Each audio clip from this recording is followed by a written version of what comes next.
اچھا بھائیان، جب پاکستان بنا تھا اس وقت پاکستان کی آبادی کتنی تھی؟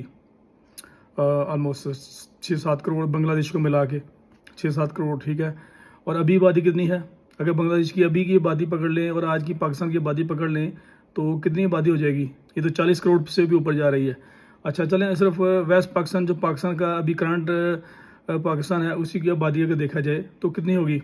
24 کروڑ کے لگ بھگ ہے نا. اگر آپ کا دیکھیں فیملی ہے، فیملی میں جب آپ 5-6 بہن بھائی ہیں تو اس کے بعد آپ کیا کرتے ہو کہ گھر بناتے ہو، دوسرا بناتے ہو، تیسرا بناتے ہو. تو جو پاکستان ہمیں پیارے حضرت قائد اعظم محمد علی جناح صاحب نے دیا ہے، تو کیا صرف اسی زمین کے اوپر ہی ہمیں کیا کہتے ہیں اکتفا کرنا چاہیے کہ ہمیں کچھ اور بھی سوچنا چاہیے؟ چلیں آ جائیں، آپ کو ایک نیا کنٹری کیسے بناتے ہیں آپ کو اس کا میں ساری ڈیٹیل دیتا ہوں کہ ایک نیا کنٹری کیسے بناتے ہیں. یہ زمین جو ہے نا اللہ پاک کی زمین ہے، کسی کے ابے کی زمین نہیں ہے کہ جو ہے نا آگے قبضہ کر لے اور کہے کہ یہ میری ہے. امریکہ جو ہے وہ کہتا ہے وہ میری ہے، آسٹریلیا کہتا ہے یہ میرا ہے، انڈونیشیا کہتا ہے وہ میرا ہے، یا انگلینڈ موسٹلی کہتا ہے یہ میرا ہے، اور دوسرا ملک کہتا ہے جو جس کی لاٹھی اس کی بھینس. تو ایسا نہیں ہے بھائی. اگر یہ زمین جو ہے نا اللہ پاک کی زمین ہے، اگر کوئی جس پہ کوئی ایسی جگہ خالی پڑی ہے تو اس پہ جا کے ایک ملک بنایا جا سکتا ہے. اور ملک بنانے کے لیے سب سے پہلے تو چاہیے زمین، جگہ ہوگی. اس کے بعد پیپل، یو نیڈ پیپل. اور تیسرے نمبر پہ constitution, law. The most important is law. So آج بھی آپ دیکھیں کہ دنیا میں جہاں بھی اگر کوئی جگہ خالی پڑی یا کوئی جزیرہ پڑا ہے جہاں آپ دیکھیں تو وہاں پہ جا کے آپ اپنا ملک آباد کر سکتے ہیں. اس کے بعد جو پروسیس شروع ہوتا ہے وہ ایک ایسے ہی نام نہاد پر پروسیس کہہ سکتے ہیں جو یو این او کا ہے. بیسیکلی یو این او جس کے ممبرز ہیں اباؤٹ 193 ممبرز ہیں، ان سے ایکسیپٹنس کروائیں کہ بھائی ہمارے کنٹری کو ایکسیپٹ کریں.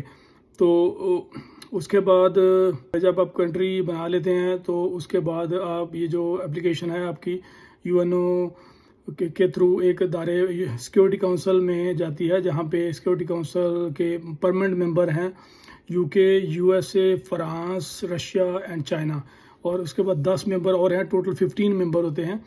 تو 10 جو ہے نا ٹیمپرری ممبر جو چینج ہوتے رہتے ہیں ہر 2 سال کے بعد almost. I think total about 15 countries جو ہوتے ہیں نا یو این او کے سیکیورٹی کونسل کے ممبرز ہوتے ہیں. منیمم 10 اگر آپ کے حق میں ووٹ کر دیتے ہیں تو کنٹری ایکسیپٹ ہو جاتی ہے آپ کی country.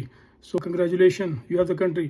Important thing is that basically کسی کانفلکٹ جگہ پہ، رپڑے والی جگہ پہ آپ کنٹری نہ بنائیں، ملک نہ بنائیں، کیونکہ اگر وہ رپڑے والی جگہ پہ بنائیں گے ڈسپیوٹڈ ٹیریٹری پر اگر آپ کنٹری بنائیں گے تو پھڈا چلتا رہے گا. آپ کے پاس مثالیں، کشمیر کی مثال آپ کے پاس ہے، آپ کو اسرائیل اور فلسطین کی مثال آپ کے پاس ہے. فلسطین کو اباؤٹ 139 ممبر جو ہے نا یو این او کے ایکسیپٹ کرتے ہیں ایز اے کنٹری، اور جبکہ اسرائیل کو بھی 163 کرتے ہیں. ڈسپیوٹڈ ٹیریٹری پر جگہ نہ بنائیں. باقی اللہ کی زمین ہے، جہاں دل کرتا ہے جا کے دیکھیں کہ خالی پڑی ہے تو اپنا ملک بنائیں. انشاءاللہ اپنا آئین لکھیں، آئین لکھ کے ملک بنائیں. دوسرا پاکستان بنائیں. Congratulation, good luck to all Pakistanis, اور good luck to the Sikh برادری. ان کو اگر خالصتان بنانا ہے تو بنائیں کہیں جا کے بھی، ٹھیک ہے جی. ڈسپیوٹڈ ٹیریٹری پر نہ بنائیں اور کوئی جگہ ڈھونڈیں اور اپنا کنٹری بنائیں. ٹھیک. یو این او کے حوالے سے اگر میں بات کروں، یہ نام نہاد ادارہ ہے جس میں ایک اس کو کافی امپرومنٹ کی ضرورت ہے اس میں، کیونکہ ابھی ریسنٹ واقعات میں جیسے اسرائیل، فلسطین اور بھی دنیا میں بہت سارے واقعات ہوئے ہیں، تو جس میں جو یو این او جو کا سیکورٹی کونسل کا ادارہ ہے، they are fail to maintain the peace around the globe. So they it's need to be review this ادارہ. یہ ادارے کو ریویو کرنے کی ضرورت ہے اور نیا ادارہ بنایا جائے جو کہ صرف امریکہ کے اندر نہ ہو، کوئی ایسی ایمپٹی ٹیریٹری کے اوپر ہو جس کو 193 جو یو این او کے ممبر ہیں نا وہ اس کو بیک اپ کریں، اس کو امپاور کریں، اس کی فورسز آتی جاتی رہیں، وہاں پہ چینج ہوتی رہیں، اور تاکہ وہ ایک اس میں کوئی سوالیہ نشان نہ ہو، بائسڈ ادارہ نہ ہو. تو ابھی تو ایک کائنڈ آف بائسڈ ادارہ ہے یو این او میں ہم کہیں گے. تو فلسطین اب آج بھی اگر وہ اکٹھے ہو گئے، یونائٹ ہو گئے، ایک پورا کانسٹیٹیوشن لا بنا لیں، اس کے اوپر سامنے کھڑے ہو سکتے ہیں. لیکن دماغ کام نہیں کرتا تو کیا کر سکتے ہیں آپ دیکھیں کشمیر کا ایشو دیکھیں. کشمیر کا ایشو اس پہ بھی جو انڈیا نے بیسیکلی یہ کیا ہے کہ کوئی پارلیمنٹ سے کوئی چیز پاس کی ہے جموں کشمیر کے حوالے سے، وہ بھی تو سمجھتے ہیں کہ بھائی ہم نے ایک قانون بنا کے نا کشمیر کے اوپر رکھ دیا اور کشمیر جو ہے نا ہمارا ہو جائے گا. تو بیسیکلی ایسا نہیں ہے, کیونکہ وہ ایک متنازع علاقہ ہے جو کہ وہ 1947 سے پہلے پارٹیشن جو ہوئی تھی اس میں یہ متنازع علاقہ ہے, جو کہ اسی طرح سے اسرائیل کو مزاحمت آ رہی ہے پیش. تو اسی طرح سے آپ دیکھیں سوڈان ریسنٹلی پچھلے سالوں میں ایک ہی سوڈان ہوا کرتا تھا, جس میں ابھی 2 سوڈان ہو چکے ہیں آلریڈی. تو اس پہ انہوں نے ان کو قانون دیا, لا دیا, اور وہ ایک کنٹری بن گیا. اسی طرح سے اور بھی بہت ساری اگزامپلس دنیا میں موجود ہیں. بیسیکلی آپ اگر کسی متنازع جگہ لیتے ہیں, فرض کریں اگر پلاٹ بھی متنازع لیتے ہیں, آپ اس پہ گھر بنا لیتے ہیں, تو کل کو آپ کو you have to face the consequences جو بھی آئیں گے اگر متنازع جگہ ہوگی. تو سملر وے اگر آپ کوئی ایسی جگہ پہ کنٹری بناتے ہیں تو اس کے بھی ایشوز آپ کو فیس کرنا ہی پڑیں گے. جن کنٹریز میں نا لا کو اچھی طرح پریکٹس نہیں کیا جاتا, وہاں پہ کافی ساری مسئلے مسائل رہتے ہیں, اپ اینڈ ڈاؤن سچویشنز رہتی ہے. تو بینگ اے مسلم, قرآن مجید میں ایک آیت ہے جس کا مفہوم یہ ہے کہ آپ کا جو حکومت وقت جو بادشاہ ہوتا ہے اس کو آپ فالو کریں, اس کی اطاعت کریں, انسٹیڈ کہ آپ کو وہ ایک کفر کا حکم نہ دے, بس باقی سب آپ اس کی اطاعت کریں. تو باقی اگر دیکھا جائے تو بہت سارے دوسرے ملک ہیں, وہاں پہ بھی تو اسلام نہیں ہے, تو وہاں بھی تو مطلب دیکھیں ویسٹرن کنٹریز میں ملٹی فیتھ کے لوگ رہتے ہیں, لیکن وہاں پہ law and rule and regulation they are very very perfect, they are working very nicely. اس پہ امپلیمنٹیشن بہت کمال کا ہے. باقی یہ گورنمنٹ کی ذمہ داری ہوتی ہے کہ اس کو نا امپلیمنٹ کروائے. کوئی فنی تھنگ از دیٹ کہ پاکستان انڈیا نے جب انڈیپینڈنس حاصل کی برٹش امپائر سے, اس وقت ان کے پاس اپنا کوئی کانسٹیٹیوشن, کوئی لا نہیں تھا.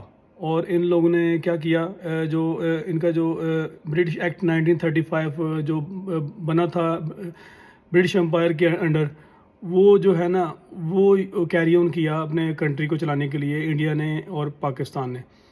تو پاکستان نے جو 1956 میں جا کے اپنا جو ہے نا کانسٹیٹیوشن بنایا, اپنا لا, جبکہ انڈیا نے تھوڑا ارلی بنا لیا, 5-6 سال پہلے بنا لیا. انگلینڈ نے جون 1215 میں ایک بادشاہ تھے اس وقت کے, کنگ جان, کابینہ بنی ہوتی تھی اس وقت کی.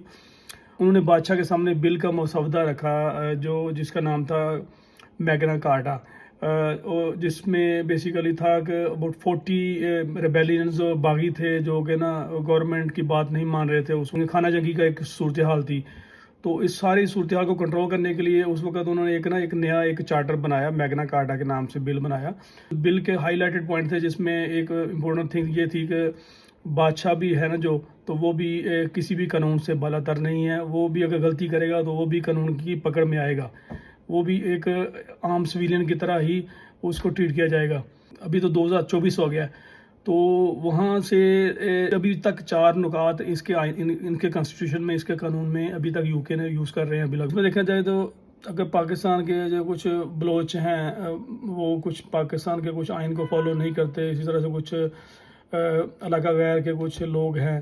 یہ جو ممبر آف پارلیمنٹ ہم لوگ سلیکٹ کرتے ہیں, یہ ان کی ڈیوٹی ہوتی ہے کہ یہ ایک نا according to the situation, according to the country's requirement, اس کو قانون کو جو ہے نا ملک کے قانون کو اپڈیٹ کریں. اور ہماری یوتھ بہت ٹیلنٹڈ ہے, بہت زیادہ ان میں پوٹینشیل ہے, بہت زیادہ ایبلٹی ہے to do many things. But Pakistan کو انڈسٹریلائز دینا ہے, ایک انڈسٹریل ریولیوشن لے کر آئیں اور ایک پراپر کانسٹیٹیوشن جو ہے اس کو ہم اپڈیٹ کریں, امینڈمنٹ لے کے آئیں کانسٹیٹیوشن میں, اور اس پہ قانون کو امپلیمنٹیشن اس کا میک شور کریں کہ قانون کی پاسداری ہر بندہ کرے. جو ویسٹرن کنٹریز ریچ ہیں ان کے سارے نظام بڑے اچھے ہیں, وہ اسی وجہ سے ہیں کہ وہ جو ہے نا وہ قانون کی پاسداری کرتے ہیں, قانون کو فالو کرتے ہیں. یہ جو سیم فارمولا ہے آپ کسی بھی بزنس کو چلانے کے لیے, کوئی بھی تنظیم بنانے کے لیے بھی یوز کر سکتے ہیں, جو جس میں آپ کے پاس ایک پراپر لا ہو, کانسٹیٹیوشن ہو, اور اس کے اوپر اس پہ بیس کرتا ہو. کوئی بھی کاروبار ہے, آپ امپلائیز کو رکھتے ہیں, اور کوئی بھی آپ دیکھ لیں بزنس دیکھ لیں, اس پہ امپلائیز ایک پورے ایک لا کو فالو کر رہے ہوتے ہیں. ڈیوٹی یہ اس کی جاب ہے, اور یہ اس نے یہ کرنا ہے, یہ اس نے نہیں کرنا ہے. اور نیکسٹ ویڈیو میں انشاءاللہ بات کریں گے کہ اپنے ملک کو اوپر کیسے لے کے جا سکتے ہیں. تو we'll see you in the next video انشاءاللہ. السلام علیکم ورحمۃ اللہ.